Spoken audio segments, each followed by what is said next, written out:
அப்படி என்னமா நடக்கூடாத விஷயம் நடந்துருச்சு? யார் அந்த பசங்க? அவங்க மொத்தம் 6 பேர். ரஞ்சித்,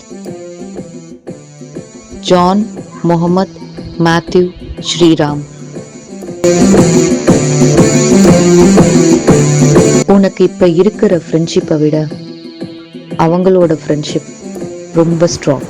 இவங்க கதையை கேட்டா நீ வாழ்க்கைய பத்தி நிறைய சரியா என்னன்னு சொல்லுமா?